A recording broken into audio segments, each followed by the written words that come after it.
Hello students, welcome to the next lecture of motion. It is a chapter of physics of class 9th. अब students, अब हम इस lecture में graphs के बारे में पढ़ते हैं. ठीक है, हमने पैरामीटर्स पढ़ लिए. ठीक है, अब पैरामीटर्स को हम ग्राफ में मतलब कि उनको प्लॉट करेंगे. ठीक है, उनके ग्राफ्स बनाएंगे, अलग अलग ग्राफ्स हम स्टडी करेंगे. ठीक है, तो सभी पैरामीटर्स जो हमने पढ़े हैं जैसे acceleration, velocity, distance, displacement, speed, सबको रिलेट करके हम उनके ग्राफ्स बनाएंगे. ठीक है, तो सबसे पहले हम ग्राफ को समझते हैं कि ग्राफ होता क्या है. ग्राफ एक लाइन है स्ट्रेट और curved which shows the variation of one quantity with respect to other which are interrelated with each other. ठीक है, तो स्टूडेंट्स ग्राफ से हमें एक क्वांटिटी की दूसरी क्वांटिटी के साथ रिलेशन क्या है ये हमें पता लगता है. ठीक है ना, तो ग्राफ स्ट्रेट लाइन भी हो सकता है, कर्व्ड भी हो सकता है. ठीक है, shape of the graph gives the clear idea about relationship between those quantities. उनके बीच में रिलेशन क्या है, ग्राफ से हमें ये आइडिया पता लगता है. ठीक है, एक्चुअल में ये मैथ्स का टॉपिक है, मगर आपको पता है ठीक है फिजिक्स पढ़नी है तो मैथ्स के बेसिक्स, मैथ्स तो आपको आना ही चाहिए. ठीक है, maths is the language of physics. ठीक है ना, तो फिजिक्स अगर पढ़नी है तो मैथ्स भी आपको आना चाहिए. तो ये मैथ्स का टॉपिक है ग्राफ. तो एक्चुअल में आपने ग्राफ के बारे में पढ़ा हुआ है थोड़ा बहुत मैथ्स में, क्या कि ग्राफ में हम कोऑर्डिनेट एक्सिस बनाते हैं, एक एक्स एक्सिस बनाते हैं, एक वाई एक्सिस बनाते हैं. ठीक है, फिर हम जो हमारे पास डाटा होता है उसको हम प्लॉट करते हैं ग्राफ पे. ठीक है, अब मान लो मेरे पास डाटा है. ठीक है, अब एक्चुअल में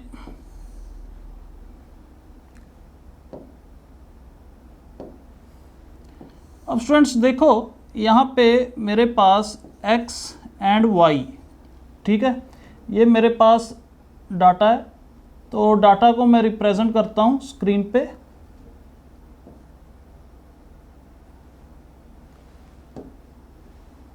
now students this is the data when x is 1, y is, चलो x is 0, y is 0, when x is 1, y is 1, when x is 3, y is 3, when x is 5, y is 5, 6, then y is 6. ठीक है, ये मेरे पास data है. ठीक है, x y मेरे पास given है. ठीक है, तो इस डाटा को हमने ग्राफ में प्लॉट करना है. ठीक है, प्लॉटिंग करनी है. तो बेसिक हम क्या करते हैं, ग्राफ में होता क्या है, कोऑर्डिनेट एक्सिस बनाते हैं. ठीक है, एक एक्स एक्सिस, एक वाई एक्सिस. ठीक है, तो अब इन पॉइंट्स को हम प्लॉट करेंगे और ग्राफ में आपको ये पता ये ओरिजिन होता है 0,0. ठीक है, फिर हम एक्स पे लिखेंगे. अब ये आपको पता ये पॉजिटिव एक्स एक्सिस होती है, इधर नेगेटिव एक्स एक्सिस होती है, ऊपर पॉजिटिव वाई एक्सिस, नीचे नेगेटिव वाई एक्सिस. ठीक है, x1 y2 सॉरी x2 3 4 5 6. ठीक है, वैसे ही ऊपर 1 2 3 4 5 6. ठीक है, तो अब स्टूडेंट्स जो हमारे पास डाटा है तो हम इसको अब इस पे प्लॉटिंग करते हैं. ठीक है, जब x 0 है, y 0 है, एक हमारे पास ये कोऑर्डिनेट आ गया, ये कोऑर्डिनेट्स हैं. ठीक है, अब ये 0,0 आपको पता है x जो कोऑर्डिनेट होता है उसको हम क्या कहते हैं, अब्सिस्सा. ठीक है, y वाले को क्या बोलते हैं, ऑर्डिनेट. ये इकट्ठे मिलकर क्या बन जाते हैं, कोऑर्डिनेट. ठीक है, अब्सिस्सा और ऑर्डिनेट. तो अब जब x 1 है, when x is 1, y is 1. ठीक है, तो एक हमारे पास ये कोऑर्डिनेट आ गया. ठीक है, अब x 3 है, y 3 है, तो x 3 है, y 3 है. ये पहले x वाला लिखते हैं फिर y वाला लिखते हैं. ठीक है, एब्सिस्सा ऑर्डिनेट, और दोनों को हम क्या कह देते हैं, कोऑर्डिनेट कह देते हैं. ठीक है, तो इस तरीके से अब आप नेक्स्ट भी बना सकते हो. ठीक है, जब x 5 है तब y भी क्या है 5 है, ठीक है। तो अब मैं इसको कोऑर्डिनेट्स को जोड़ देता हूं, ठीक है। तो मेरे पास ये लाइन आ गई which is passing through origin, ठीक है। अब ये हमें लाइन, ये जो ग्राफ है हमें ये क्या बता रहा है कि x एंड y के बीच में लीनियर रिलेशन है, ठीक है ना, लीनियर रिलेशन है। तो ये हमारे पास एक डाटा था, डाटा के अकॉर्डिंग हमने ग्राफ बनाया, ठीक है, जस्ट प्लॉट करके पॉइंट्स को, ठीक है ना, कोऑर्डिनेट्स को हमने प्लॉट किया और ग्राफ बन गया, ठीक है। ग्राफ से हमें पता लग गया कि जो y और x में लीनियर रिलेशन है, ठीक है। तो इसको स्टूडेंट्स मैं ऐसे भी लिख सकता हूं, y is equal to x, ठीक है ना। जब x 0 पुट करोगे y भी 0 हो जाएगा, जब x 1 पुट करोगे y भी 1 हो जाएगा, जब x 2 पुट करोगे y 2 हो जाएगा, ठीक है। याद रखना जब भी x की डिग्री यहाँ पे 1 आती है ना, x की degree x raise to power अगर 1 है तो हमेशा लाइन बनेगी। लाइन बनने का मतलब क्या है, y और x में लीनियर रिलेशन है, ठीक है ना। तो ये हमारा हमने ग्राफ बनाया इन डाटा के अकॉर्डिंग, ठीक है, और हमने देखा दोनों में लीनियर रिलेशन है, ठीक है। ऐसे भी देख सकते हैं यहाँ पे x की डिग्री 1 है तो ऑब्वियस ये लीनियर रिलेशन है। अब आपको एक और सेट ऑफ डाटा दे देता हूं, ठीक है। मान लो आपको एक और मैंने डाटा दिया x एंड y, जब x 0 है y भी 0 है, जब x 1 है y भी 1 है, जब x 2 है y 4 है, जब x 3 है y 9 है, जब x 4 है y 16 है, ठीक है। अब इस डाटा को भी हम प्लॉट करते हैं ग्राफ में। तो वैसे ही कोऑर्डिनेट एक्सिस, एक x एक्सिस एक y एक्सिस, ठीक है। तो अब यहाँ पे देखो x 0 1 2 3 4, ठीक है। अब वैसे यहाँ पे भी बना सकते हैं 1, ठीक है, 2 3, चलो यहाँ पे 4 आ जाएगा, ठीक है, और यहाँ पे कहीं पे 9 आ जाएगा। तो अब x 0, 0, ठीक है, एक तो ये हमारे पास कोऑर्डिनेट आ गया, ठीक है। दूसरा कौन सा, x1 y1, एक हमारे पास ये आ गया x1 y1, ठीक है। एक हमारे पास आ गया x2 y4, ठीक है, मतलब कि ये कोऑर्डिनेट आ जाएगा, ठीक है। मतलब पहले x कोऑर्डिनेट लिखना फिर y कोऑर्डिनेट लिखना, 2 4, ठीक है। उसके बाद हमारे पास क्या आ जाएगा 3 9, ठीक है, 3 9। तो अब यहां पे ना ये कर्व आएगा, ठीक है ना, यहाँ पे अब ये कर्व आएगा, लाइन नहीं बन रही है, ठीक है। तो यहाँ पे ये कर्व आ रहा है, इसको हम पैराबोला भी कह देते हैं। तो अब एक्चुअल में देखा जाए इसको हम, मतलब कि ये जो ग्राफ है किसका ग्राफ बना है, इसका ग्राफ बना है एक्स स्क्वायर का। अब पुट करके देख लो, जब x 0 है y 0 आएगा, x 0 पुट करके देखो y 0 आएगा, ठीक है। जब x 1 पुट करोगे 1 का स्क्वायर 1 y 1 आएगा, ठीक है। जब x 2 पुट करोगे 2 का स्क्वायर 4, ठीक है। जब x 2 पुट करोगे 4, जब 3 पुट करोगे 9। अब ये जो ग्राफ है ना, ये कर्व का ग्राफ है, ठीक है ना, कर्व बना है, ठीक है, ये लाइन नहीं बनी है। तो आप ऐसे भी याद रख लो, अगर x की डिग्री 1 से ज़्यादा है, 1 से ज़्यादा है तो हमेशा कर्व बनता है, ठीक है ना। यहाँ पे 2 आई तो कर्व बनेगा ये, ठीक है। तो ग्राफ हमें बताता है कि दो क्वांटिटीज़ के बीच में रिलेशन कैसा है, ठीक है ना। पहले वाले की शेप जो थी वो लीनियर थी, मतलब लाइन बनी थी, ठीक है, लाइन बनी थी तो लीनियर रिलेशन है, ठीक है। यहाँ पे लीनियर रिलेशन नहीं है, ठीक है, यहाँ पे कर्व बन रहा है, पैराबोलिक रिलेशन हम कह सकते हैं, ठीक है। तो ये हमारे पास ग्राफ। अब नेक्स्ट देखो, नेक्स्ट हम स्लोप के बारे में थोड़ा सा जान लें, क्योंकि स्लोप बहुत ज़्यादा यूज़ होती है इस चैप्टर में, मोशन में, ठीक है। वैसे ये मैथ्स का टॉपिक है, चलो अब देखो यहाँ पे जो बंदा है वो सीढ़ियाँ चढ़ रहा है, ठीक है, सीढ़ियाँ चढ़ा। तो अब मैं ऐसे करता हूँ, यहाँ से बंदा शुरू हुआ, इसको 0,0 ले लेता हूँ, ठीक है, एक ये लाइन बना लेता हूँ, ठीक है, this is X axis and this is Y axis, ठीक है। अब बंदा जो सीढ़ियाँ चढ़ रहा है, ठीक है, तो मतलब कि वो इस लाइन पे, इस लाइन के अलोंग मूव कर रहा है, ठीक है ना, इस लाइन के अलोंग मूव कर रहा है, ठीक है, या कह लो ये सीढ़ियों की इंक्लिनेशन है, ठीक है, मतलब कि ये जो लाइन है, मतलब सीढ़ियों की जो इंक्लिनेशन वो वैसी है, ठीक है, तो मैंने लाइन ड्रॉ कर दी, ठीक है। तो अब बंदा जैसे ऊपर जा रहा है सीढ़ियाँ चढ़ के, तो मतलब कि ये इस रेड लाइन पे जा रहा है, ठीक है। अब इस रेड लाइन की मैं स्लोप फाइंड आउट करना चाहता हूँ, रेड लाइन की मैं स्लोप फाइंड आउट करना चाहता हूँ। स्लोप हमें बताती है कि उस लाइन की कितनी इंक्लिनेशन है, कितनी स्लैंट है, ठीक है ना।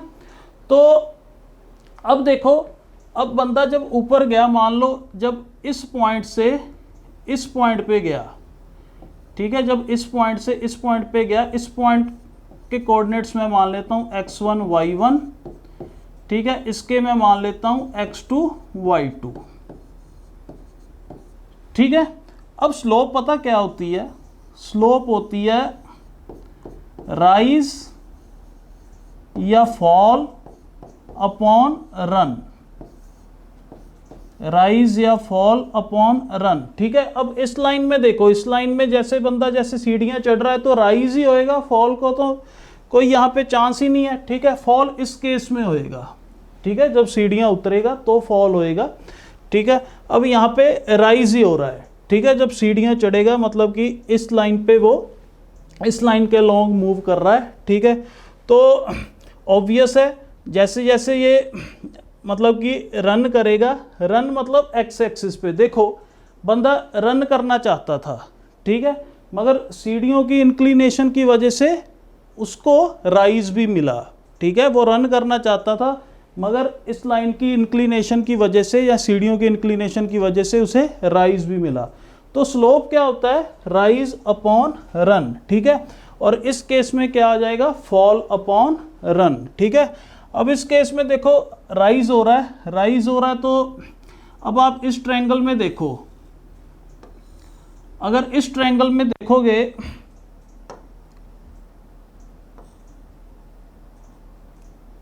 ठीक है स्टूडेंट्स, अब इस ट्रायंगल में आप देखो, अब एक्चुअल में यहां से जब इस पॉइंट से इस पॉइंट पे गया तो राइज कितना हुआ, राइज हुआ इतना, दिस इज द राइज, ठीक है, और रन कितना हुआ, दिस इज द रन, ठीक है।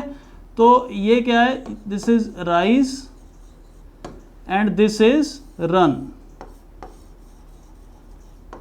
ठीक है ना। तो अब देखो, इसको थोड़ा बड़ा बना देता हूं। अब y2 क्या है, this is the y2, this is the y2, ठीक है, और ये कितना है, मतलब ये कितना है, ये पूरा y2 था, ठीक है, और ये कितना है, दिस इज द y1, ठीक है, दिस इज द y1। तो राइज कितना हुआ, राइज इतना हुआ, मतलब कि दिस माइनस दिस, या कह लो दिस माइनस दिस, ठीक है, इतना ही राइज हुआ ना, ये राइज है, सेम है दोनों, ठीक है। तो राइज यहां पे कितना हुआ, y2 माइनस y1, ठीक है, this is y2 minus y1, ठीक है स्टूडेंट्स। तो अब आगे देखो, अब आगे देखो रन कितना हुआ, ठीक है, रन में देखो, अब ये पूरा x2 है, मतलब कि दिस इज x2 यहां तक, ठीक है, ये x2 है, और x1 कितना है, ये x1 है, ठीक है, ये पूरा x2 है और ये x1 है। तो बंदा जब यहां से यहां गया तो रन कितना हुआ, इतना, x2 माइनस x1, ठीक है ना। तो ये जो रन हुआ this is x2 minus x1, ठीक है। तो राइज हुआ जब इस पॉइंट से बंदा इस पॉइंट पे गया तो राइज हुआ y2 माइनस y1, रन कितना हुआ x2 माइनस x1। तो स्लोप को मैं ऐसे भी लिख सकता हूं y2 minus y1 upon x2 minus x1, ठीक है। अब ये चेंज है, एक्चुअल में चेंज को ना हमेशा हम डेल के साथ रिप्रेजेंट कर सकते हैं। डेल जो होता है दिस इज डेल्टा, ये चेंज को रिप्रेजेंट करता है, ठीक है। Change in y upon change in x, या आप इसको ऐसे भी लिख सकते हो। अब जब इस ट्रायंगल से मतलब इस पॉइंट से इस पॉइंट पे गया, ठीक है, ये ट्रायंगल बनी। अब इस ट्रायंगल में देखो ये परपेंडिकुलर है, जो राइज है ये दिस इज परपेंडिकुलर, ठीक है, दिस इज परपेंडिकुलर। और जो रन है, रन इज द बेस। इस ट्रायंगल में अगर देखोगे रन क्या है, बेस, ठीक है। तो ये क्या है, बेस। तो इसको ऐसे भी लिख सकते हैं perpendicular upon base, perpendicular upon base भी लिख सकते हैं, ठीक है। अब किसी ट्रायंगल में परपेंडिकुलर अपॉन बेस क्या होता है, tan theta. Theta is the this angle, ठीक है, theta is this angle, this is theta, ठीक है। तो जो tan थीटा होता है वो परपेंडिकुलर अपॉन बेस के इक्वल होता है, ठीक है, दिस इज tan थीटा, ठीक है। tan theta is perpendicular upon base. tan है क्या है, ट्रिग्नोमेट्रिक रेशियो है, ठीक है ना, मैथ्स में आप पढ़ोगे। तो स्लोप को आप जैसे मर्जी लिख लो, चाहे राइज अपॉन रन लिख लो, ठीक है, या fall upon run, y2 minus y1 upon x2 minus x1 लिख लो, या परपेंडिकुलर अपॉन बेस लिख लो, या tan थीटा लिख लो, ठीक है। अगर ये थीटा है तो ये भी थीटा होएगा, ठीक है। अगर इस रेड लाइन की मैं इस सीढ़ियों की स्लोप फाइंड आउट करना चाहता हूं तो मैं सीधे, अगर मुझे एंगल पता है कि कितना एंगल ये एक्स एक्सिस के साथ बना रही है, तो मैं सीधा उसका tan कर दूंगा, ठीक है ना। tan theta is the slope. या आप ऐसे कर लो, या आपके पास अगर दो कोऑर्डिनेट्स हैं तो आप ट्रायंगल बना लो, उस ट्रायंगल में देख लो राइज कितना हुआ है, ठीक है, अपॉन रन कितना किया है, ठीक है। तो या परपेंडिकुलर अपॉन बेस कर लो, जैसे मर्जी आप स्लोप फाइंड आउट कर सकते हो, ठीक है। स्लोप फाइंड आउट करने के लिए ना आपको एटलीस्ट दो कोऑर्डिनेट्स तो पता होने चाहिए, ठीक है, दो कोऑर्डिनेट्स पता होने चाहिए। अगर पता है जैसे यहाँ पे x1 y1 x2 y2, तो सीधे आप कैसे क्या करो, y2 minus y1 upon x2 minus x1, ठीक है। एक और बात याद रखनी है आपने, जब भी राइज होएगा ना, जब भी राइज होएगा तो आप देखो y2 हमेशा y1 से बड़ा आएगा, y2 is always greater than y1। किस केस में, राइज के केस में, ठीक है। रन जो है वो x2 तो x1 से हमेशा बड़ा ही आता है, मगर राइज में ना y2 हमेशा y1 से ज़्यादा आएगा। तो y2 अगर y1 से ज़्यादा है तो स्लोप पॉजिटिव होती है राइज के केस में। Slope is positive when there is a rise, ठीक है। मगर इस तरीके की अगर लाइन है, ठीक है, तो इस केस में मतलब राइज ही हो रहा है, तो इसकी स्लोप हमेशा पॉजिटिव आएगी, ठीक है। अब जब फॉल देख लेते हैं, चलो बंदा अब यहाँ से यहाँ गया, नीचे उतरा, ठीक है। तो मैं ऐसे कोऑर्डिनेट एक्सिस बना देता हूँ, ठीक है, this is X axis, this is Y axis. मैं मान लेता हूँ इस कोऑर्डिनेट से x1 y1 से बंदा गया है x2 y2 पे, ठीक है ना। तो आपके पास ये ट्रायंगल बन गया। अब यहाँ पे भी अब देखो आप, ठीक है, ये तो ओरिजिन आ जाएगा और ये x2 कितना आएगा, x2 आ जाएगा, हाँ जी बच्चे। अब x2 this is the x2, ठीक है, और x1 कितना आएगा, ये x1 आ जाएगा। तो वैसे ही रन यहाँ पे कितना आएगा, x2 माइनस x1, ठीक है, ये रन आ गया। और फॉल कितना हुआ, जब यहाँ से यहाँ बंदा पहुंचा तो फॉल हो गया ये, ठीक है। तो फॉल हो जाएगा, फॉल यहाँ पे क्या आ जाएगा, this is y2 minus y1, ठीक है ना।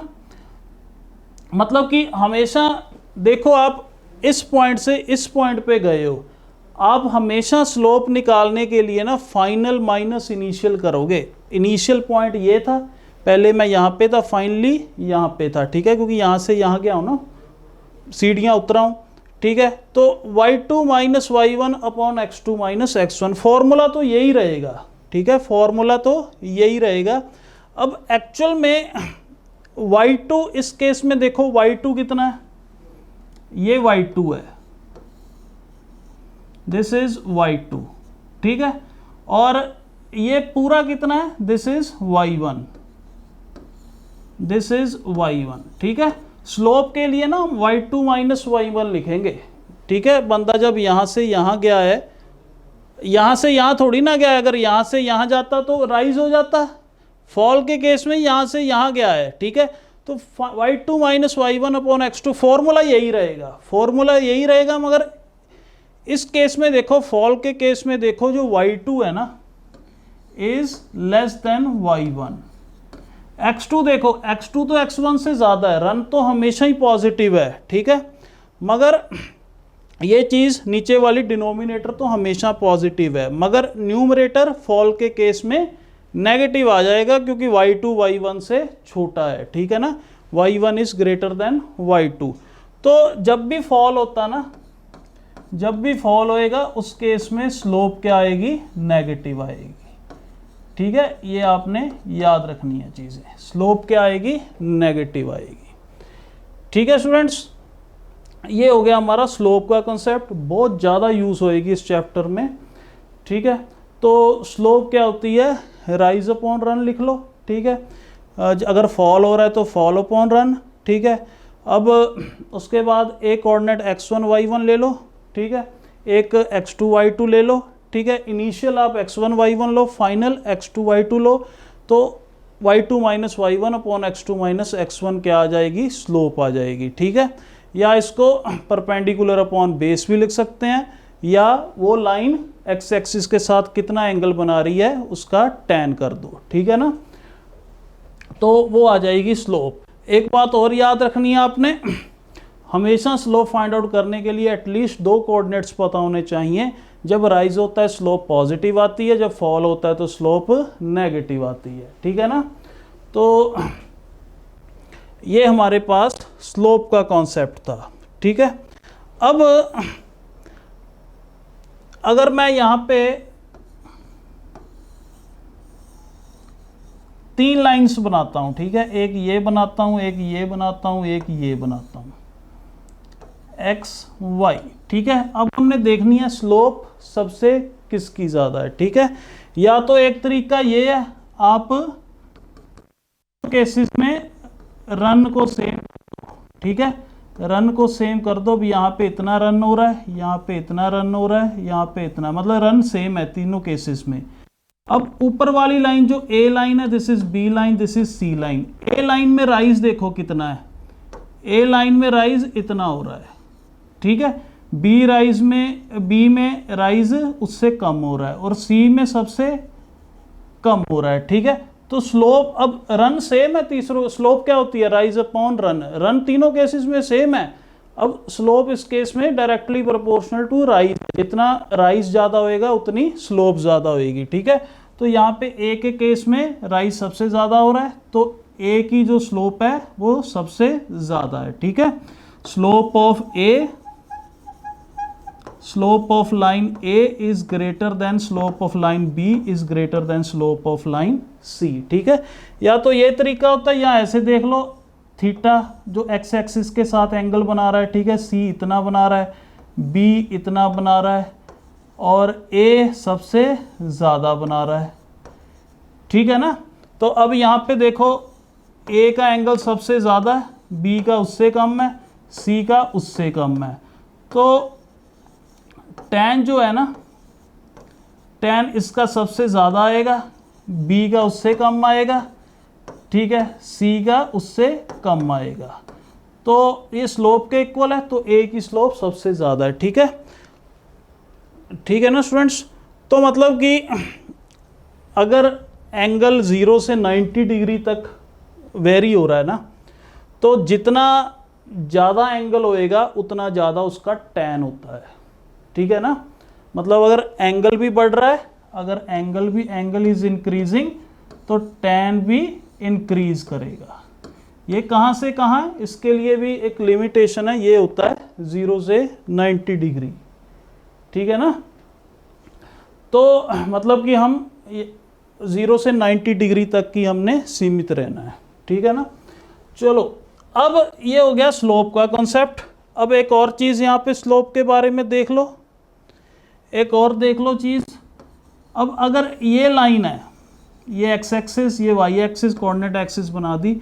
अगर ये लाइन मैंने पैरेलल टू एक्स एक्सिस कोई लाइन बनाई है, तो इसकी स्लोप क्या होएगी, इसकी स्लोप हमेशा 0 आएगी। 0 क्यों आएगी, क्योंकि रन नहीं हो रहा है, राइज तो हो ही नहीं रहा, ठीक है। राइज अगर नहीं हो रहा है, स्लोप क्या होती है, राइज अपॉन रन। राइज 0 है, 0 अपॉन रन क्या हो जाएगा, 0, ठीक है। या ये देख लो, ये लाइन अब पैरेलल एक्स एक्सिस के साथ, तो एक्स एक्सिस के साथ कितना एंगल बना रही है, 0। tan 0 हमेशा 0 होता है, ठीक है ना। तो अगर ये लाइन है,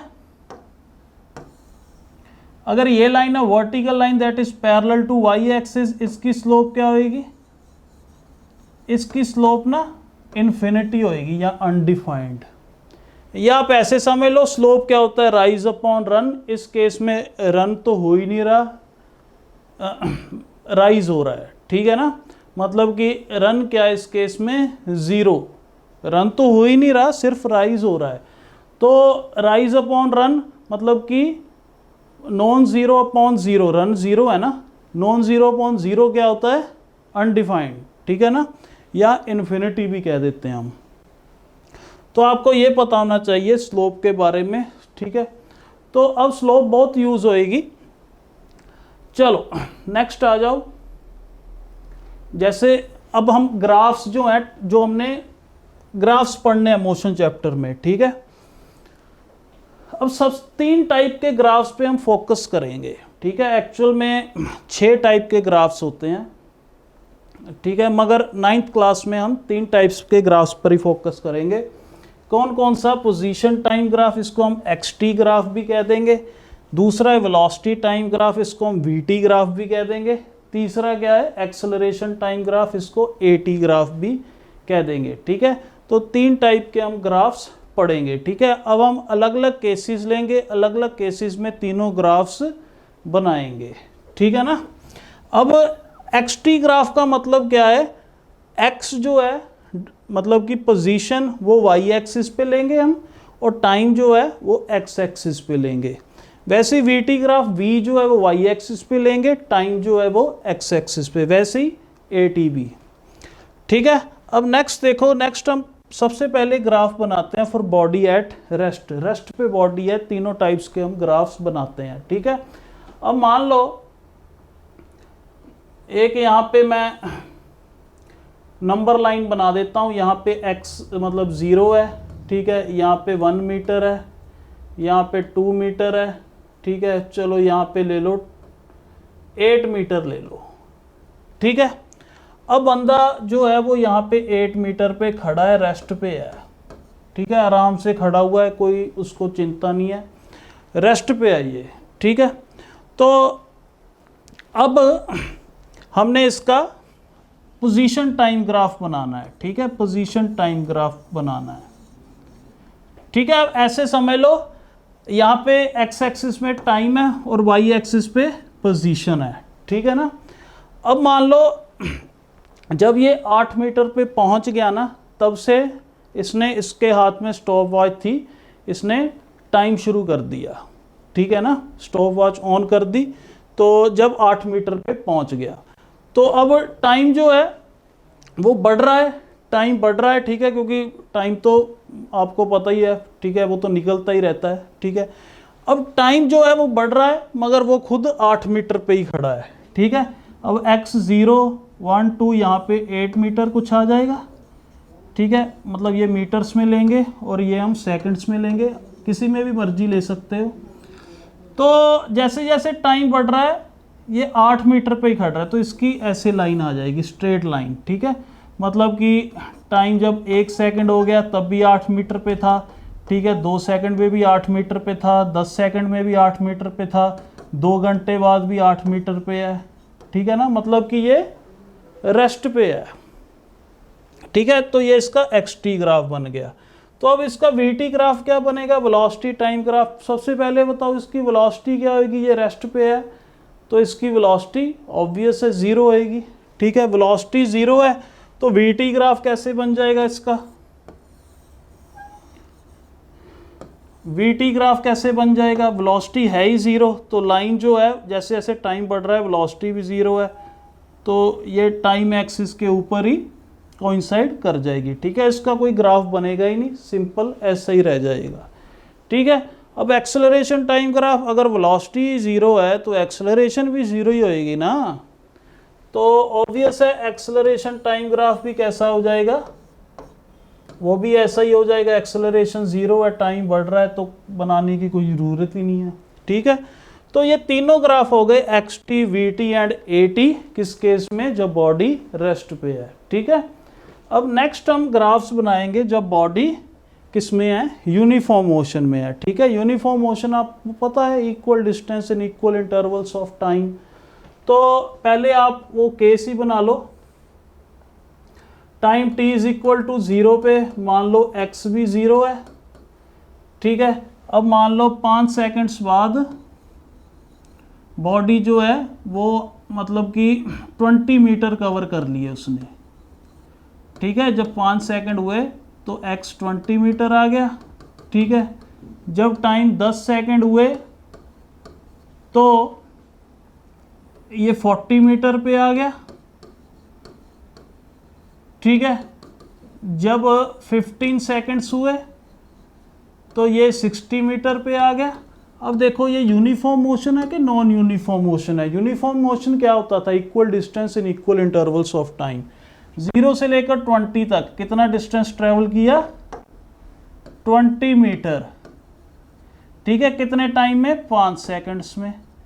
अब 20 से लेकर 40 तक गया, कितना डिस्टेंस ट्रेवल किया, 20 मीटर, कितने टाइम में, 10 - 5 मतलब 5 सेकंड्स में, ठीक है। 40 से 60 गया, 20 मीटर ट्रेवल हुआ, कितने टाइम में, 15 - 10 5 सेकंड्स में। तो यूनिफॉर्म मोशन है, equal distance in equal intervals of time, ठीक है। और स्पीड भी देखो कांस्टेंट है, 20/5 4 मीटर पर सेकंड, यहाँ पे भी 4 मीटर पर सेकंड, यहाँ पे भी 4 मीटर पर सेकंड। तो इसका xt ग्राफ बनाते हैं सबसे पहले, पोजीशन टाइम ग्राफ, ठीक है। और पोजीशन टाइम ग्राफ से ही ना हम डिस्टेंस एंड डिस्प्लेसमेंट भी बता सकते हैं, ठीक है। डिस्टेंस एंड डिस्प्लेसमेंट में भी थोड़ा सा फर्क होता है, वो भी हम समझेंगे। पोजीशन टाइम ग्राफ से हम डिस्टेंस एंड डिस्प्लेसमेंट दोनों बता सकते हैं। चलो अब बच्चे x जब टाइम 0 है तो x भी 0 है, ठीक है। अब हम मतलब कि किन कोऑर्डिनेट्स को प्लॉट करने वाले हैं, सबसे पहले ये, ठीक है, फिर हमारे पास ये है, ठीक है। इनकी प्लॉटिंग करने लगे हैं हम, ठीक है। जैसे हमने हमारे पास डाटा थी पहले उसको प्लॉट किया था वैसे ही प्लॉट करने वाले हैं। तो x0 t0 जब x 5 है, सॉरी t 5 है तो 5 सेकेंड्स, ठीक है। ये टाइम हमने सेकंड्स में लिया और ये मीटर में, ठीक है। तो मतलब कि x कितना आ जाएगा, 20 आ जाएगा। तो ये हमारे पास एक कोऑर्डिनेट बन गया क्या, 5,20, ठीक है। अब जब 10 सेकंड्स है तब कितना है, 40 मीटर है। तो यहाँ पे 10,40, तो मतलब कि अब इसको अगर मैं कोऑर्डिनेट्स को जोड़ देता हूँ तो ये लाइन बन रही है, ठीक है। लाइन पासिंग थ्रू ओरिजिन, जरूरी नहीं है ओरिजिन से पास हो। अगर मैं ले लेता यहाँ पे time t is equal to 0 पे x 5 ले लेता तो ऑब्वियस है ऐसे लाइन ऐसे आ जानी थी, ठीक है। जरूरी नहीं है ओरिजिन से पास हो। तो अब देखो ये स्ट्रेट लाइन बन गई, ठीक है। अब स्ट्रेट लाइन ये कैसे बनी है, अगर इनके बीच में मैं रिलेशन देखूं तो ऐसा रिलेशन है, x is equal to 4 into T. ठीक है, अब t की वैल्यू 0 पुट करो, x भी 0 हो जाएगा। ठीक है, t की वैल्यू अगर आप t की वैल्यू 5 पुट करोगे, t की वैल्यू 5 पुट करी तो x भी क्या आ जाएगा, 20 मीटर आ जाएगा। ठीक है, x की वैल्यू 10 पुट करोगे, t की वैल्यू 10 पुट करोगे तो x की वैल्यू 4 इंटू 10 40 आ जाएगा। ठीक है, t की वैल्यू 15 पुट करोगे तो x की वैल्यू 4 इंटू 15 60 मीटर आ जाएगा। ठीक है, मतलब कि जो हमारा डाटा है वो इसको सेटिस्फाई कर रहा है। ठीक है, तो जैसे आपको मैंने बताया था y is equal to X, ये स्ट्रेट लाइन क्यों है, क्योंकि x की डिग्री 1 है। ठीक है, वैसे हमने देखो y एक्सिस पे हमने x ले लिया है अब। ठीक है, और x एक्सिस पे हमने टाइम ले लिया है t, तो यहाँ पे टाइम की डिग्री भी 1 ही है, इसीलिए ये स्ट्रेट लाइन है। ठीक है ना, तो यूनिफॉर्म मोशन में जो xt ग्राफ की लाइन जो आएगी वो स्ट्रेट आएगी। ठीक है ना, मतलब कि स्ट्रेट आएगी, उसकी कुछ ना कुछ टाइम एक्सिस के साथ इंक्लिनेशन होगी। ठीक है, हमेशा टाइम एक्सिस के साथ इंक्लिनेशन होगी। तो अब आप ये देखो, अगर मैं इस xt ग्राफ की स्लोप फाइंड आउट करता हूँ, स्लोप के लिए आपको बताया था एटलीस्ट 2 कोऑर्डिनेट्स हमें पता होने चाहिए, यहाँ पे पता है हमें, चाहे ये दोनों ले लो, ठीक है, चाहे ये और ये ले लो, चाहे ये और ये ले लो, स्लोप सेम ही आएगी, कोई भी 2 ले लो तीनों में से। ठीक है, अब अगर मैं स्लोप फाइंड आउट करता हूं, स्लोप क्या होती है, slope y2 minus y1 upon x2 minus x1। ठीक है, तो अब आप ये देखो कि अब यहां पे y2 की वैल्यू, मतलब कि ये मान लो x1 y1 है और ये x2 y2 मान लो, तो 20 minus 0 upon 5 minus 0, 20 minus 0 upon 5 minus 0, ये क्या आ गई, 4 मीटर पर सेकंड आ गई। ओ सॉरी, स्लोप आ गई हमारे पास 4।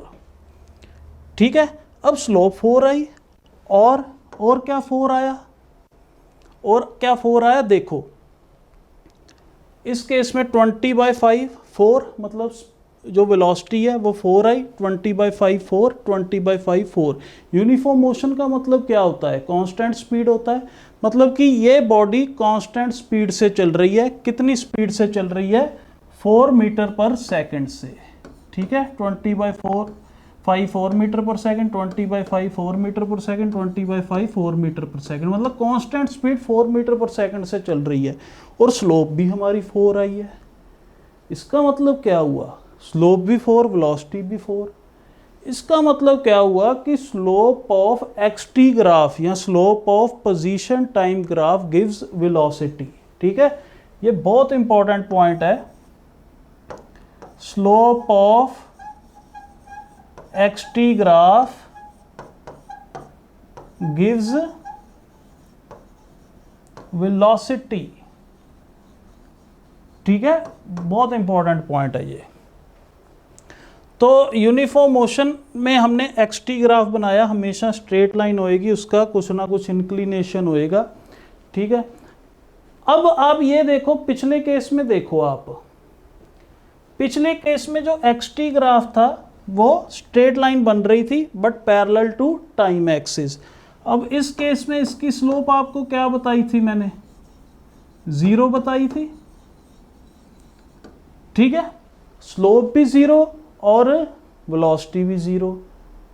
स्लोप क्या बताती है, वेलोसिटी बताती है ना, अगर slope is equal to velocity. ठीक है, तो वेलोसिटी 0 थी, इसीलिए बॉडी रेस्ट पे थी।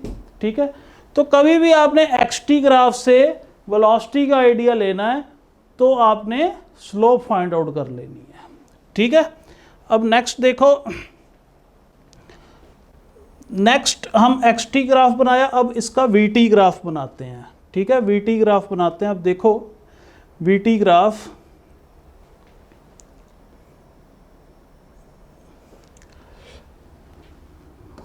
वीटी ग्राफ कैसे बनेगा इसका? वेलोसिटी क्या थी? हमेशा 4 मीटर पर सेकंड थी। कोई भी टाइम हो, जैसे जैसे टाइम बढ़ रहा है, वेलोसिटी तो 4 मीटर पर सेकंड ही थी ना। तो ऐसे लाइन बन जाएगी, मतलब कि ये वेलोसिटी 4 मीटर पर सेकंड है, जैसे जैसे टाइम बढ़ रहा है मगर वेलोसिटी 4 मीटर पर सेकंड ही रह रही है। कांस्टेंट वेलोसिटी है या कांस्टेंट स्पीड है, ठीक है। और यूनिफॉर्म मोशन का मतलब ही क्या होता है? कांस्टेंट स्पीड होता है ना। तो इस तरीके से इसका वीटी ग्राफ बनेगा, ठीक है। चलो, अब जैसे हमने इसका यही केस किया था, हमने 20 मीटर कितना 5 सेकंड्स में, ठीक है। अगला भी 20 मीटर 5 सेकंड्स में, ठीक है। अगला भी 20 मीटर 5 सेकंड्स में, ठीक है ना। तो अब आप देखो, ये ए पॉइंट ले लो, ये बी पॉइंट ले लो। अब आपको स्पीड पता है सब में 4 मीटर पर सेकंड है, यहाँ पे 4 मीटर, मतलब कांस्टेंट स्पीड है या कांस्टेंट वेलोसिटी है, ठीक है।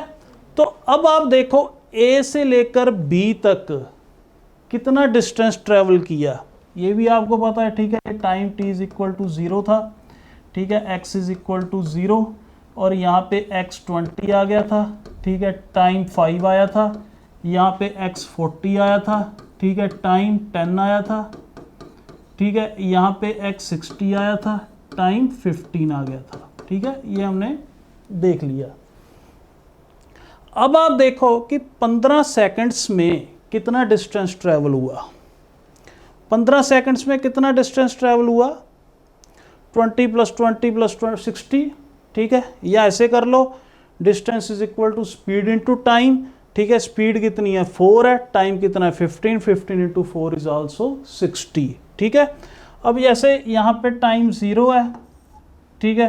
टाइम 5 सेकंड्स हो गया, ठीक है। यहाँ पे टाइम हो गया 10 सेकंड्स हो गया और यहाँ पे 15 सेकंड्स हो गया, ठीक है ना। तो अगर मैं ये वाला एरिया फाइंड आउट करूं, ये एक रेक्टेंगल बन गया, ठीक है। अब ये वाला एरिया फाइंड आउट करूं, ये वाला, ठीक है, जो ब्लैक में है, तो इसका एरिया कितना? ये रेक्टेंगल बन गया, ठीक है। रेक्टेंगल बन गया, ये साइड कितनी आ गई? 15 आ गई, ठीक है। और ये साइड कितनी आ गई? 4 के इक्वल आ गई, या 4 मीटर पर सेकंड कह दो, ठीक है। ये 15 सेकंड। तो अब ये एरिया मतलब एरिया कितना हो जाएगा? लेंथ इंटू ब्रेड्थ, 15 × 4 60 आ गया। ये क्या? एरिया भी 60 आ रहा है और डिस्टेंस भी 60 आ रहा है 15 सेकंड्स तक। तो इसका मतलब क्या हुआ? Area under velocity time graphs gives distance या डिस्प्लेसमेंट, ठीक है। एरिया अंडर, क्योंकि देखो ना 15 सेकंड्स में डिस्टेंस कितना आ गया? 60 मीटर आ गया, ठीक है। मतलब 15 सेकंड्स में 60 मीटर ट्रेवल किया। और यहाँ पे हमने 15 सेकंड्स तक वेलोसिटी टाइम ग्राफ के नीचे एरिया देखा, ठीक है। एरिया 15 सेकंड्स तक अगर देखा तो ये भी 60 आ रहा था, ये भी 60 आ रहा था। इसका मतलब क्या हुआ? Area under VT graph gives distance या डिस्प्लेसमेंट। ये बहुत इंपॉर्टेंट पॉइंट है। Area under VT graph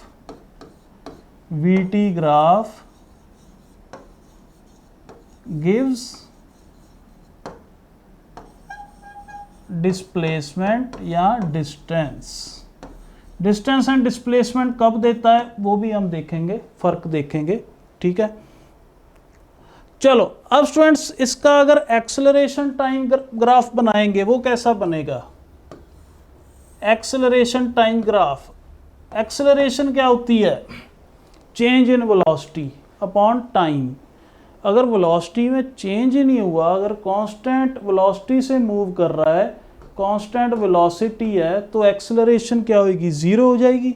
acceleration अगर 0 हो गई, जैसे जैसे टाइम बढ़ रहा है एक्सेलरेशन है ही 0, तो ऐसी लाइन ही बन जाएगी कोइंसाइडिंग विद टाइम एक्सिस, तो एक्सेलरेशन टाइम ग्राफ कुछ बनेगा ही नहीं, ठीक है ना। तो अब आप एक और चीज देखो, एरिया आपने देख लिया वीटी ग्राफ के अंदर अंडर वाला। अब आप इस लाइन की स्लोप देखो क्या है, 0 है, क्योंकि पैरेलल टू टाइम एक्सिस है, ठीक है ना। तो इसकी स्लोप 0 है और एक्सेलरेशन भी 0 है।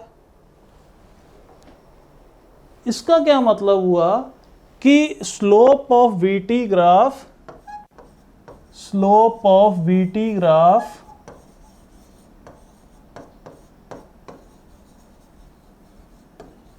gives acceleration.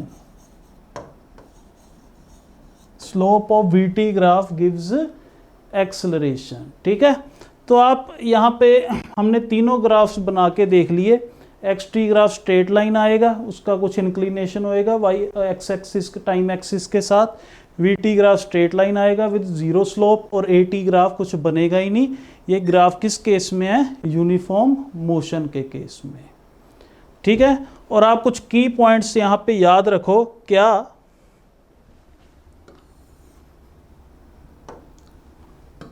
X T graph में, ठीक है, और वी टी ग्राफ में और ए टी ग्राफ में। अब हमने एक्स टी ग्राफ की जो स्लोप देखी है वो क्या देती है, वेलोसिटी देती है, ठीक है। और इसके अंडर वाला जो एरिया होता है वो कुछ भी नहीं देता, नथिंग। सिर्फ स्लोप ही हमने देखी थी इसकी, जो वीटी ग्राफ जो वेलोसिटी के इक्वल थी, ठीक है। अब वीटी ग्राफ में हमने स्लोप देखी, वो क्या देती है, एक्सेलरेशन देती है। और जो एरिया है वो क्या देता है, वो डिस्टेंस या डिस्प्लेसमेंट देता है, ठीक है, डिस्प्लेसमेंट देता है, ठीक है। अब एटी ग्राफ की अब हमने अभी तक पढ़ा नहीं है, ठीक है। एटी ग्राफ का क्या देता है वो आप याद रख लो। इसकी जो स्लोप है वो कुछ नहीं देती, नथिंग, एक्चुअल में जर्क देती है, मगर वो इंजीनियरिंग लेवल पे हम पढ़ते हैं, ठीक है। उसको आपके लेवल पे आपने slope of eighty graph gives nothing ही याद रखना है, ठीक है। मगर इसका एरिया जो है ना ये देता है चेंज इन वेलोसिटी।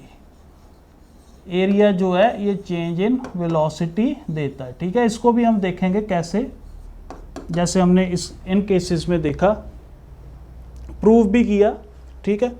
तो बच्चे ये 6 की पॉइंट्स आपने याद रखने हैं, किसकी स्लोप किसका एरिया क्या देता है, ठीक है, सबसे इंपॉर्टेंट है, ठीक है ना। तो अब सबसे ज़्यादा बेनिफिशियल ग्राफ कौन सा है, VT graph.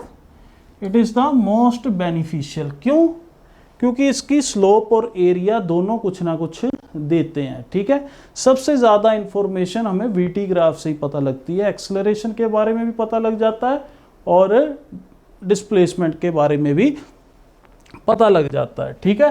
So it is the most information giving graph, ठीक है, most information giving graph.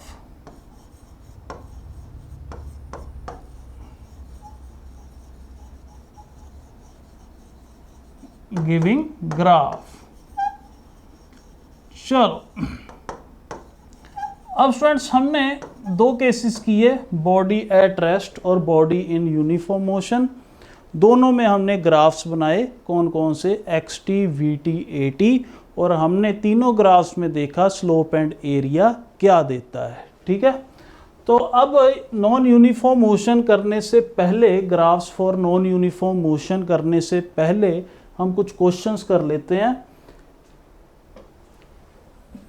C first is the subjective question, a body is moving in a straight line, its distances from origin are shown with time in figure A, B, C, D and E represent different parts of its motion, find the following, ठीक है।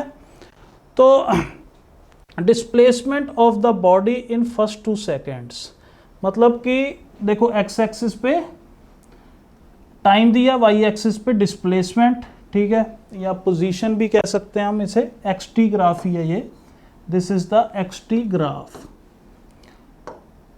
ठीक है। तो first 2 seconds में displacement कितनी है, जब 2 seconds हुआ तो उसके अकॉर्डिंग पोजीशन जो है वो कितनी है 60, ठीक है।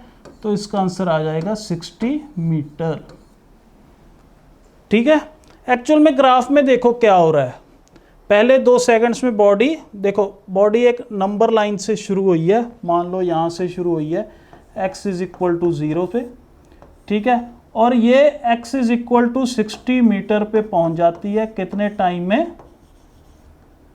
2 सेकंड्स में, ठीक है। उसके बाद अगले 2 सेकंड्स तक, 2 से 4 मतलब ये आगे 2 सेकंड्स, अगले 2 सेकंड्स के लिए बॉडी 60 मीटर पे ही रहती है, मतलब अगले 2 सेकंड्स पे बॉडी रेस्ट पे आ जाती है। आपको याद है ये एक्स-टी ग्राफ किसका था, स्ट्रेट लाइन यूनिफॉर्म मोशन का, ये जो एक्स-टी ग्राफ था ये किसका था, बॉडी एट रेस्ट का, फिर ये यूनिफॉर्म मोशन का, ठीक है। तो अब आप देखो अगले 2 सेकंड्स पे बॉडी यहीं पे ही रहती है, ठीक है। तो टोटल डिस्टेंस हमने अब नेक्स्ट में निकालना है, total distance travelled in 7 seconds, ठीक है। अब आप समझो, पहले इसको हम बना लेते हैं, ठीक है। 2 सेकंड्स 60 पे रही, अगले 2 सेकंड्स पे भी यहीं पे ही रही बॉडी, ठीक है। उसके बाद जब 4 सेकंड्स हो गए, 4 सेकंड्स हो गए, अब बॉडी सीधे 60 से 80 पहुंच गई, 60 से 80 पहुंच गई। कितना टाइम लगा 60 से 80 तक पहुंचने के लिए, 60 से 80 मतलब 1 सेकंड लगा, यहाँ पे 1 सेकंड लगा, ठीक है। मतलब कि 2 सेकंड्स, फर्स्ट 2 सेकंड्स में बॉडी कहाँ से कहाँ तक गई, 0 से 60, अगले 2 सेकंड्स तक वो 60 पे रही, अगले 1 सेकंड में वो 60 से 80 पे चली गई, ठीक है। अब उसके बाद देखो, उसके बाद अगले 1 सेकंड में मतलब 5 से लेकर 6 सेकंड में बॉडी दोबारा 80 से 60 पे आ गई, मतलब कि पलटी मारी इसने दोबारा, यहाँ पे चलो ऐसे बना देता हूँ, 80 से 60 पे आ गई, ठीक है। वैसे तो ऐसे ही आ रही है, स्ट्रेट लाइन पे मोशन है, 1D मोशन है, वैसे ऐसे आ रही, चलो मैं कर्व बना देता हूँ। अगले 1 सेकंड में बॉडी 5 to 6 मतलब 1 सेकंड में बॉडी फिर 80 से 60 पे आ जाती है, ठीक है। फिर अगले 1 सेकंड में 6 to 7 बॉडी दोबारा 60 से 0 पे आ जाती है, ठीक है। अगले 1 सेकंड में दोबारा बॉडी 60 से 0 आ जाती है, ठीक है ना, यही मतलब हुआ। तो total distance travelled in 7 seconds मतलब पूरे सेकंड्स, ठीक है, 2 + 2 + 1 + 1 + 1 मतलब टोटल 7 सेकंड्स।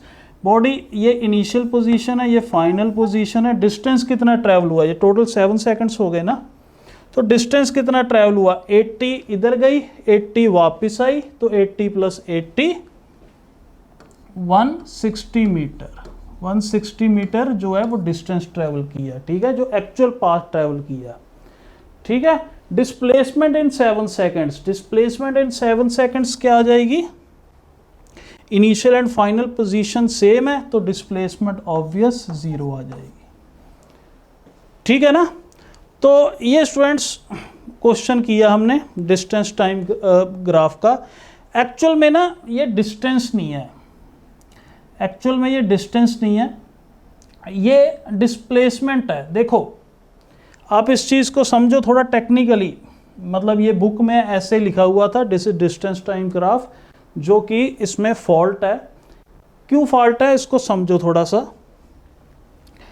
अब बच्चों एक्चुअल में आपको मैंने क्या पढ़ाया कि distance never decreases, distance never decreases, ठीक है।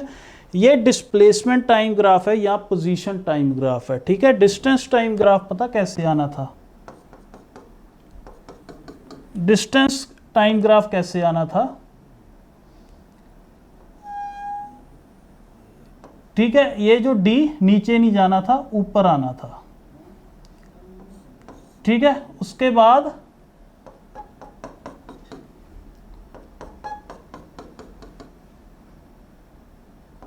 ऐसे, ये डिस्टेंस टाइम ग्राफ था, ठीक है। थोड़ा ये बना देता हूं, this is the distance time graph. और डिस्टेंस का भी डिक्रीज थोड़ी ना होता है, अब डिस्टेंस हमने देखा, इसको थोड़ा सा अगर मैं एक्सटेंड करता हूँ, ठीक है, हमने डिस्टेंस देखा, कितना आ रहा था डिस्टेंस 160 मीटर, ठीक है 160 मीटर, तो ये यहाँ पे 160 मीटर आ जाएगा। ये डिस्टेंस टाइम ग्राफ है एक्चुअल में। और डिस्प्लेसमेंट टाइम ग्राफ कौन सा है? ये डिस्प्लेसमेंट टाइम ग्राफ जो ब्लैक वाला है, ये एक्चुअल में डिस्प्लेसमेंट टाइम ग्राफ है। डिस्प्लेसमेंट कह लो या एक्सटी ग्राफ कह दो, पोजीशन टाइम ग्राफ, ठीक है ना। क्योंकि देखो 7 सेकंड्स के बाद बॉडी दोबारा ई पे आ गई, मतलब कि पोजीशन क्या है 0, इनिशियल भी 0 थी, time t is equal to 0 पे, 7 सेकंड्स बाद भी पोजीशन क्या है 0 ही है, ठीक है ना, मतलब time t is equal to 0 भी है, 7 सेकंड पे भी 0 ही है, ठीक है। तो डिस्प्लेसमेंट भी हमारी 7 सेकंड के बाद 0 आई, ठीक है। तो इसका मतलब ये जो ग्राफ है डिस्प्लेसमेंट टाइम ग्राफ है, ठीक है। डिस्टेंस टाइम ग्राफ इसका ऐसे बनना था, ठीक है। या आप ऐसे भी कह दो ये मिरर है, ये मिरर मान लो इसको, और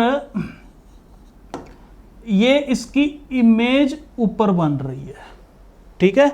मतलब कि जहाँ से डिस्प्लेसमेंट मतलब जहाँ से पोजीशन कम होने लगती है ना, जैसे 80 से नीचे होने लग गई, ठीक है, वहाँ पे आप एक मिरर बनाओ, ठीक है, और उस मिरर में जो इमेज आएगी वो डिस्टेंस टाइम ग्राफ की आएगी।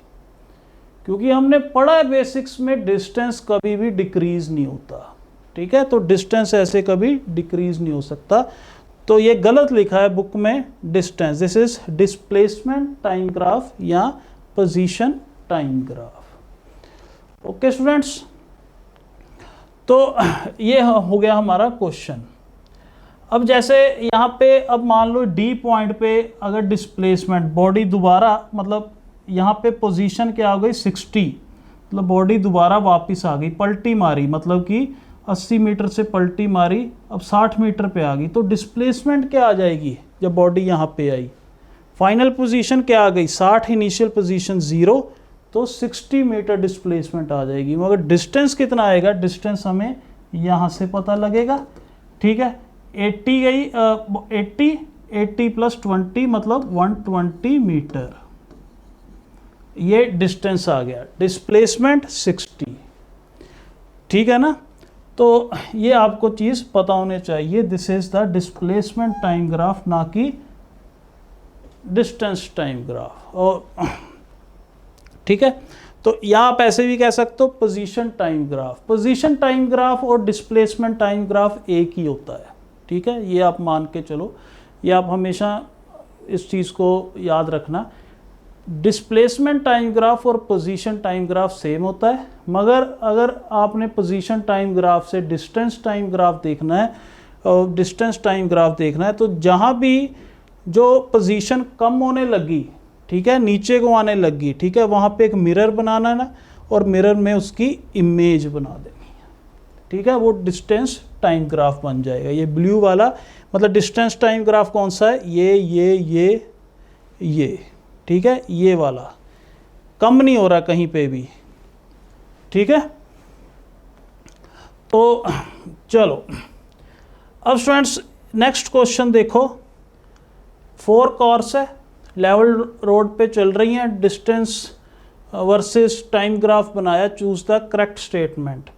अब आप देखो, सब डिस्टेंस टाइम ग्राफ या पोजीशन टाइम ग्राफ भी कह लो, ठीक है। अब यहाँ पे चलो कहीं पे भी डिक्रीज नहीं हो रहा, तो डिस्टेंस टाइम ग्राफ इस केस में, और distance time graph, position time graph या डिस्प्लेसमेंट टाइम ग्राफ, तीनों एक ही बनेंगे, ठीक है। मतलब तीनों जो ग्राफ्स हैं, डिस्टेंस, डिस्प्लेसमेंट, पोजीशन, तीनों सेम है, चाहे इसको जो मर्जी कह दो। अब ये पोजीशन टाइम ग्राफ मान लो, पोजीशन टाइम ग्राफ की स्लोप क्या देती है हमें? वेलोसिटी देती है, ठीक है।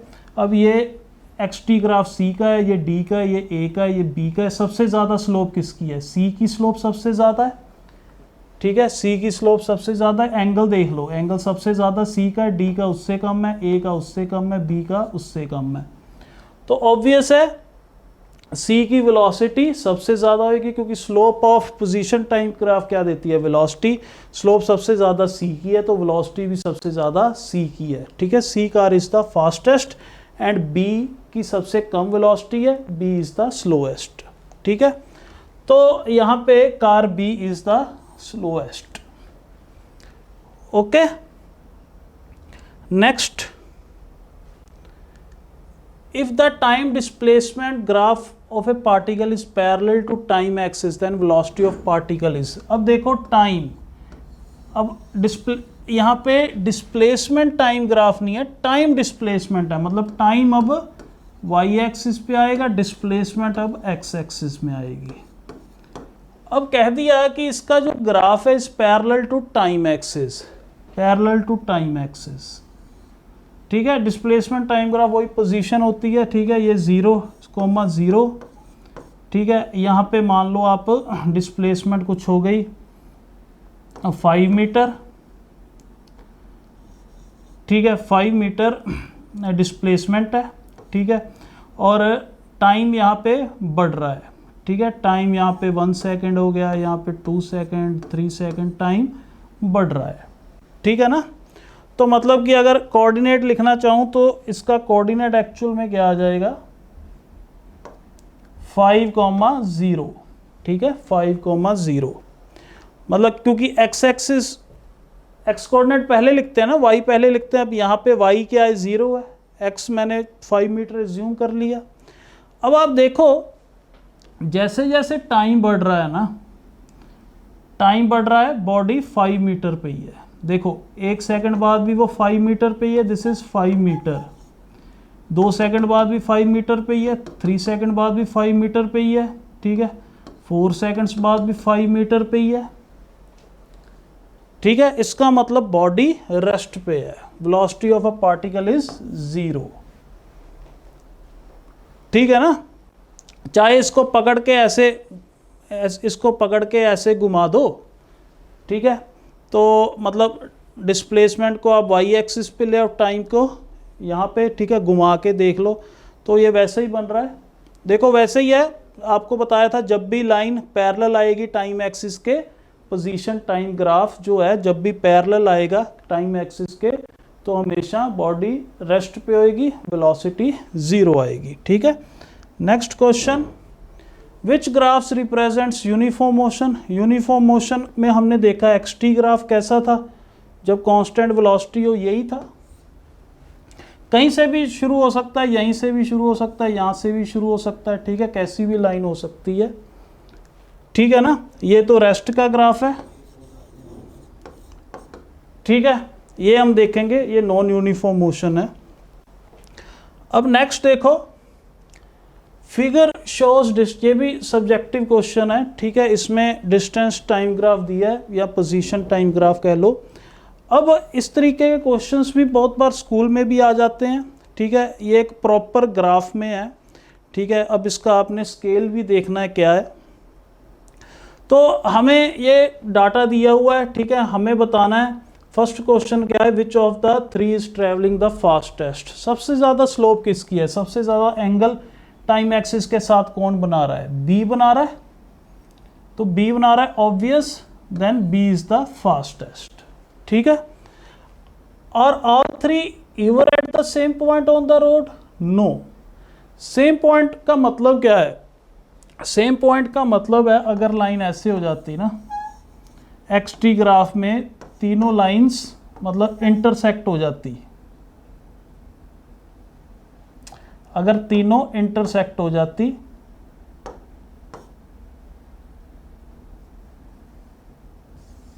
देखो कैसे,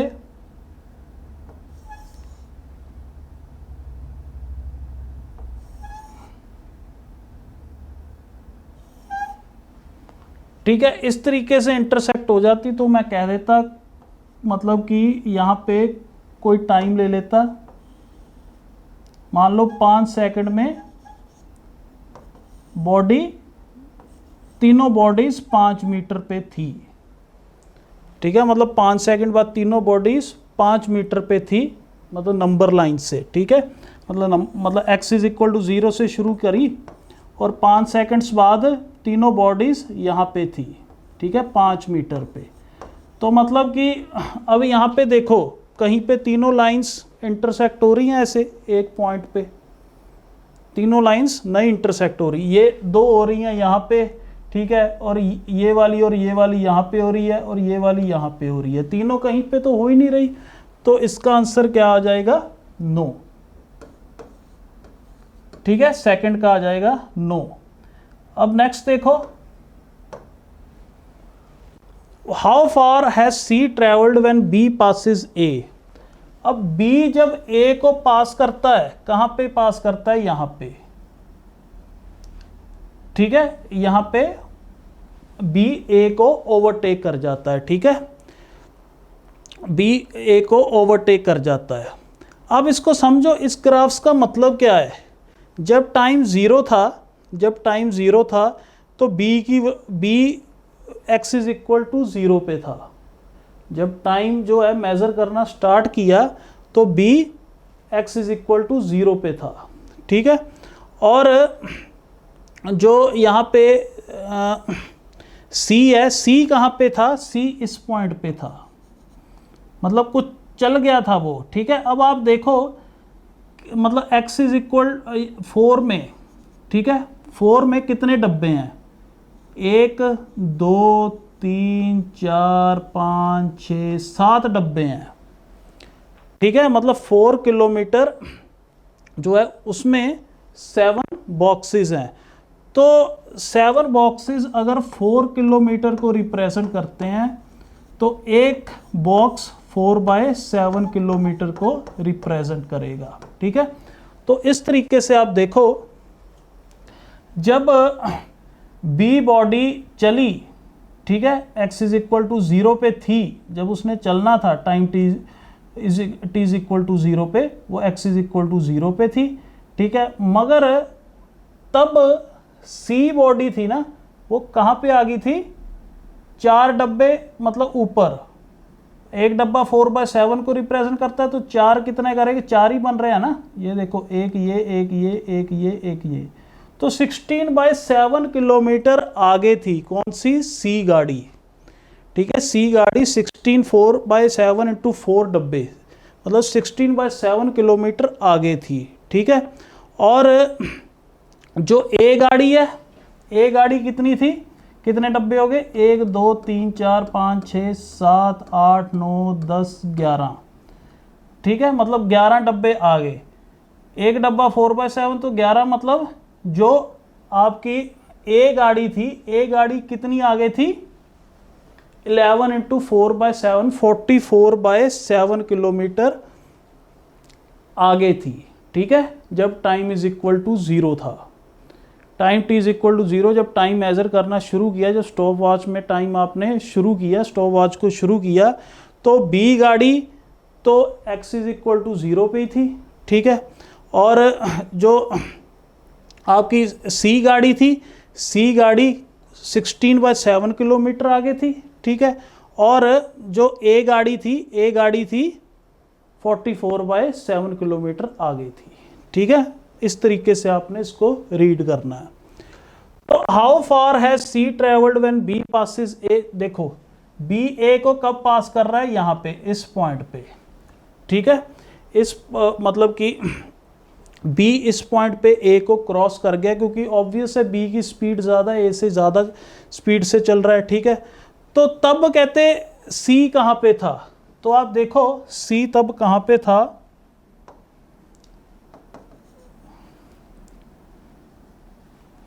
हाँ जी बच्चों, देखो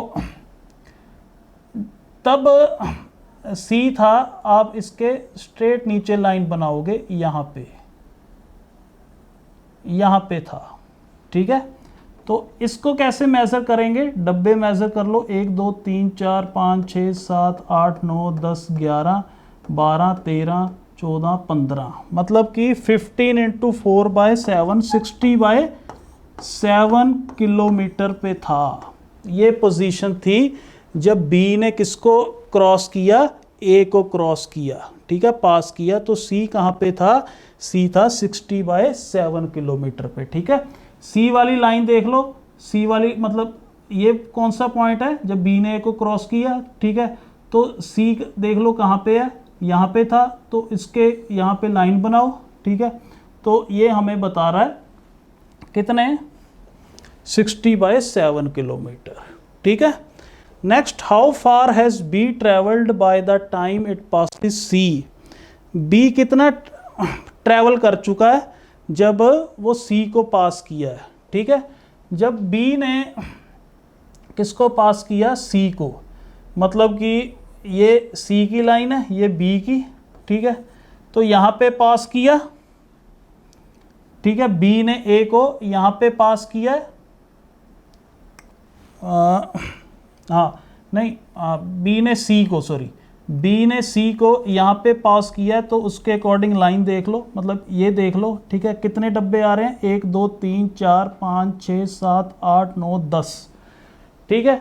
तो 10 एक डब्बा 4/7 मतलब 40/7 किलोमीटर ट्रैवल कर चुका था, ठीक है। ये 40/7 किलोमीटर, इसका आंसर आएगा 40/7,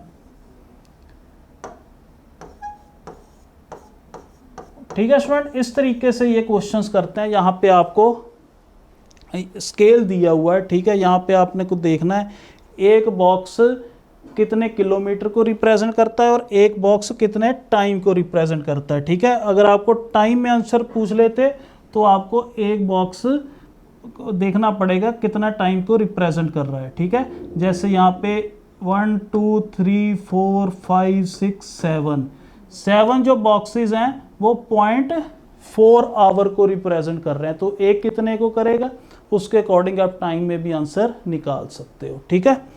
तो ये रहा स्टूडेंट्स, हमने आज ग्राफ्स पढ़े, बॉडी एट ग्राफ्स देखे होते क्या है, ठीक है। स्लोप पढ़ी, क्योंकि स्लोप बहुत इंपॉर्टेंट है, ठीक है। अलग अलग ग्राफ्स की स्लोप अलग अलग पैरामीटर्स देती है, ठीक है।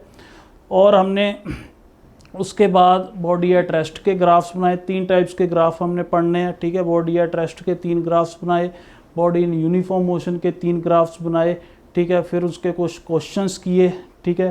तो नेक्स्ट लेक्चर में ना हम body in non uniform motion के ग्राफ्स बनाएंगे, ठीक है। वो थोड़े से कम्प्लेक्स है।